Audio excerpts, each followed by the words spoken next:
Picture this, a quiet monastery deep in the middle of the night. There's a single monk sitting in meditation, totally alone with his thoughts. But this isn't just any ordinary night. He's about to get a message that's going to change everything. A message from another world about the true nature of time itself.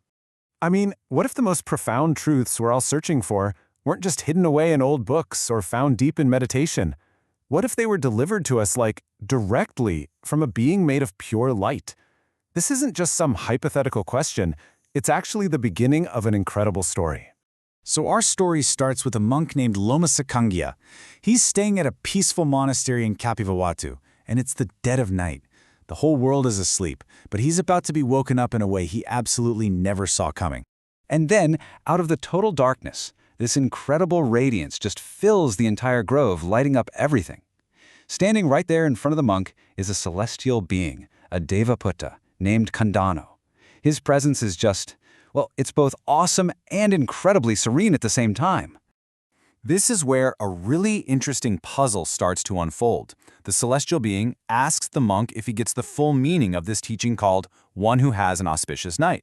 The monk, he's honest, he says he doesn't. And then here's the twist. The being admits that he also doesn't know the full meaning, but he knows the verses, the poem itself. So he's holding the words but not the key to unlock their wisdom. So this being Kandano, he explains that he heard these verses recited by the Buddha himself while he was in the heavenly realms. He tells the monk to listen really, really closely as he shares this profound celestial poem. The poem kicks off with this really powerful instruction about time. It says, "Don't pursue the past. Don't get stuck chasing memories, and nor long for the future. Don't get lost dreaming about a future that isn't even here. It's all about letting go of what's already gone and what hasn't even begun." So then the poem builds on that. Okay, if the past and future are off limits, where are we supposed to put our attention? And the answer is so simple, right here, on the present reality, seeing it for exactly what it is, without getting shaken up or pulled away. This is the state we're all encouraged to cultivate. But why? Why such an intense focus on today? Well, this part gives us the stark, unavoidable reason. Urgency. We have to strive today because, let's be real, we have no guarantee of a tomorrow. We can't make a deal with death.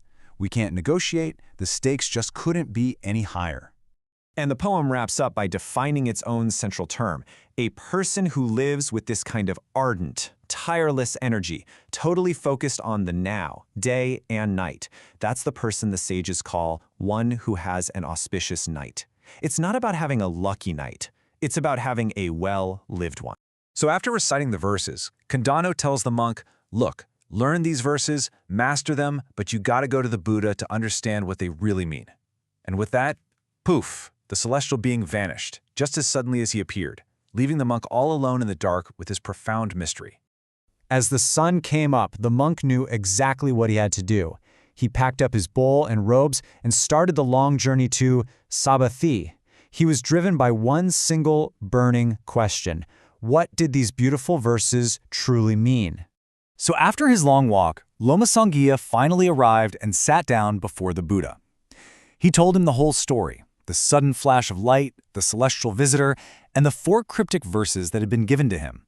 He just asked the Buddha to please explain it all. The Buddha just smiled. He confirmed the being was in fact Kandano, and he praised the monk for seeking out the full explanation. And then he said, now listen closely.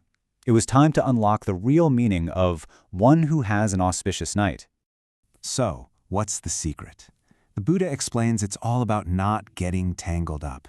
It's about how we relate to time itself.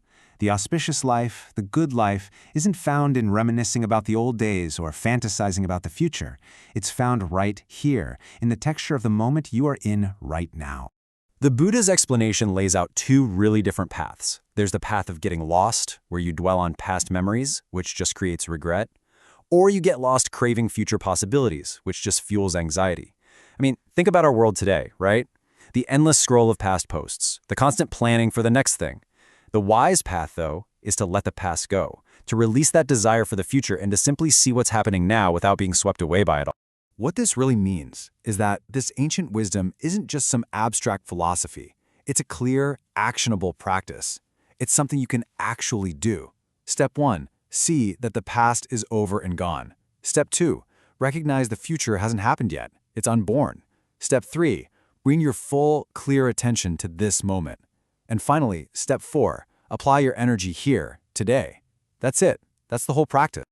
Well, the monk Lomasakaṅgiyabhaddekarattasutta was overjoyed. His question was finally answered. But this message, delivered from the heavens and explained by the Buddha, it isn't just for him. It's for all of us. It's for you. And we come right back to the most powerful line in the whole poem. This isn't meant to be dark or depressing. It's supposed to be liberating. It cuts through all our procrastination, all our tendencies to put life on hold for some perfect future. This moment right now is the only one you are ever guaranteed to have. Ultimately, the teaching is this simple. In a world that is constantly pushing us to optimize the future or curate the past, our actual life, it just unfolds in the space right between those thoughts. This breath you're taking right now, this heartbeat, this is it. This is your life. So we're left with this one final takeaway. Knowing that this moment is all you truly have, knowing that this is your one auspicious night, what are you going to do with it? How will you live your today?